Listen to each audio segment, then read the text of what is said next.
Chers pèlerins, venus au pied de notre mère, Notre-Dame des Sept Douleurs, et vous qui nous suivez à travers les divers médias,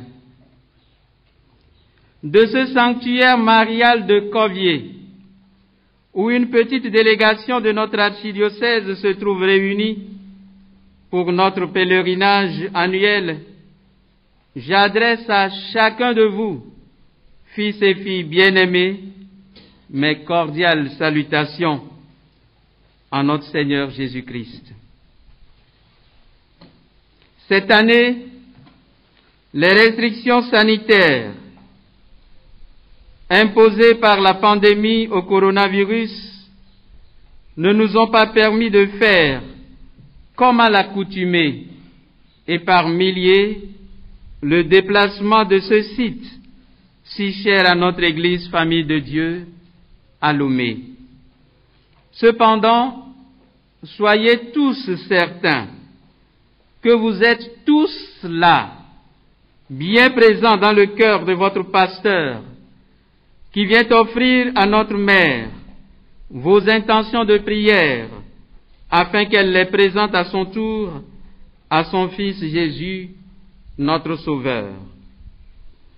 Les mois que nous venons de passer ont été particulièrement éprouvants pour chacun de nous, en raison de la pandémie au coronavirus qui a profondément bouleversé notre vie personnelle et communautaire.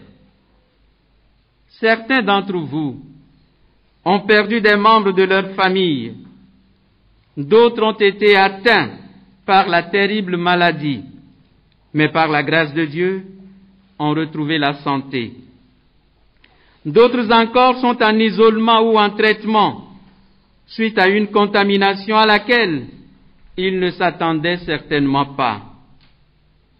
À cause de la pandémie, certains ont perdu leur travail ou se retrouvent dans des conditions de grande indigence et ne savent plus comment faire face aux besoins ordinaires de la vie. L'avenir paraît incertain et nous sommes préoccupés par l'évolution ainsi que par les conséquences de cette funeste maladie. Portons dans notre prière de chaque jour les soignants qui font un travail inestimable pour sauver des vies. N'oublions pas non plus les plus démunis, car Dieu lui-même s'identifie à chacun d'eux. Par ailleurs, sont encore perceptibles et les tensions demeurent bien vives. Plus que jamais, notre pays a besoin de paix dans la justice, la vérité, l'observance du droit, le respect de la personne humaine, le pardon et l'amour. C'est au regard de ces circonstances que je voudrais, en ce jour de notre pèlerinage diocésain, vous adresser ce message qui tient en 3 brèves exhortations. Espérance, conversion et fidélité. Espérance. Mon premier mot à votre intention est un appel pressant à l'espérance. Je le formule en reprenant à mon compte la belle recommandation du prophète Isaïe proclamée dans la première lecture. Consolez, consolez mon peuple, dit votre Dieu. Parlez au cœur de Jérusalem. Proclamez que son service est accompli, que son crime est expié, qu'elle a reçu de la main du Seigneur le double pour toutes ses fautes. Au moment où le prophète prononçait ces paroles, le peuple d'Israël traversait l'un des épisodes les plus dramatiques de son histoire. C'était au temps de l'exil à Babylone, entre l'année 587 et 538 avant Jésus-Christ. S'estimant abandonné par son Dieu aux mains des ennemis qu'il avait réduits en esclavage, Le peuple était totalement désemparé. Il n'en pouvait plus de voir s'écouler ses jours dans l'humiliation la plus abjecte, sans que ne se profile à l'horizon l'espérance d'un réel changement dans son histoire. Tout semblait perdu, et pour de bon. Devant la puissance écrasante de l'adversaire, qui ne laissait au peuple aucun espoir d'échapper à son malheur. Ainsi plongé dans une profonde détresse, Israël s'en prenait à Dieu, à qui il reprochait de n'avoir pas été fidèle à ses promesses. Et c'est précisément ce moment de grand désespoir que le Seigneur avait choisi pour adresser à Israël la merveilleuse exhortation que nous venons d'entendre. Dans ce message vibrant d'émotion, le prophète Isaïe, après avoir annoncé au peuple l'imminence du salut, l'invite à faire un retour sur soi pour se rendre compte que le désastre dans lequel il se débattait n'était en réalité que la triste conséquence de ses nombreux péchés, non seulement de ses manquements à l'alliance, au sabbat et aux autres prescriptions de la loi, mais surtout de ses injustices répétées, de ses égarements multiformes et du mépris qu'il affichait sans regret à l'égard des pauvres. Voilà pourquoi le prophète, au nom du Seigneur, interpelle le peuple tout entier à revenir à Dieu par une vie droite et sincère. Je cite, « Dans le désert, préparez le chemin du Seigneur. Tracez droit dans les terres arides une route pour notre Dieu. Que tout ravin soit comblé, toute montagne et toute colline abaissée, que les escarpements se changent en plaine et les sommets en larges vallées. Alors se révélera la gloire du Seigneur, et tout être de chair verra que la bouche du Seigneur a parlé. » Fin de citation. Chers frères et sœurs, au moment où nous célébrons notre pèlerinage marial, beaucoup d'entre nous ont le cœur brisé, préoccupés, angoissés. Le coronavirus, avec son cortège de maux et ses conséquences économiques, a profondément perturbé nos habitudes et assombri notre avenir. De même, les tensions socio-politiques, les protestations de tous ordres, les diffamations sur les réseaux sociaux, les arrestations et emprisonnements qui, au cours de ces derniers mois, ont émaillé la vie de notre pays, suscitent dans le cœur des fils et filles de notre terre de nombreuses questions qui restent sans réponse. En reprenant le message d'Isaïe, je voudrais vous inviter à prier et à garder l'espérance malgré tout. Une espérance qui s'enracine dans les promesses de Dieu. Le Seigneur réalise toujours ce qu'il a promis, même s'il semble parfois tarder, comme le dit Saint Pierre dans sa deuxième lettre au chapitre 3, verset 9. Il ne saurait manquer à sa parole, lui qui promet d'être avec nous jusqu'à la fin des temps, selon Matthieu 28, 20.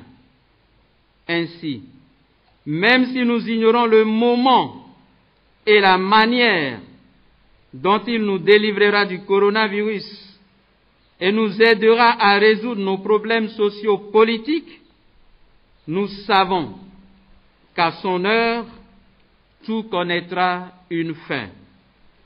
Cette espérance à laquelle je vous convie n'est pas une fuite de nos responsabilités, ni une attente illusoire que tout se réalise sans notre collaboration. Il s'agit plutôt d'une conviction qui doit nous porter à poser des actes créateurs d'avenir, car la véritable espérance consiste à rendre possible dans nos vies la réalisation des projets de Dieu. C'est dans ce sens que j'invite tous les fils et filles de notre cher pays à poser des gestes qui confirment et réalisent notre espérance, des gestes qui permettent de lutter contre la diffusion de la pandémie, des gestes qui calment les tensions politiques, des gestes qui contribuent à l'apaisement des cœurs, des gestes qui favorisent un vivre ensemble plus harmonieux chez nous. Et maintenant, la conversion. Voilà la deuxième exhortation que je vous lance en ce jour de notre pèlerinage. Notre pays a besoin d'une vraie conversion de ses fils et filles. En regardant les réalités de notre nation, nous avons le triste sentiment que beaucoup de nos compatriotes ont perdu la conscience du péché. En effet, à force de déformer les mots et de ruser avec la vie ou de trouver des prétextes pour tout justifier, beaucoup de nos concitoyens en sont arrivés à penser que tout est permis, pourvu que l'on soit capable de s'imposer aux autres.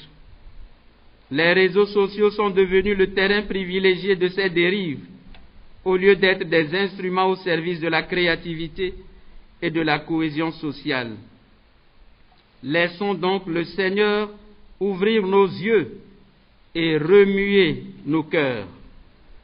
Jean-Baptiste nous y invite dans l'évangile de ce jour, où saint Marc le présente habillé de peau de chameau et portant une ceinture au rein, à l'exemple d'Élie. Retiré sur les bords du Jourdain, il y administre le baptême de conversion aux foules, qui, attirées par sa prestigieuse stature morale et sa parole prophétique, s'amassent autour de lui. À chacun, le prophète rappelle que la conversion consiste d'abord à porter un regard de vérité sur ses actes, même les plus anodins, pour les conformer à sa foi. Se convertir, c'est projeter la lumière de l'Évangile sur notre conduite de chaque jour, en vue de la conformer à la volonté de Dieu. C'est se placer devant sa conscience pour s'interroger sur ses choix. C'est se demander si, en toute honnêteté, nous avons le droit d'adopter certaines attitudes.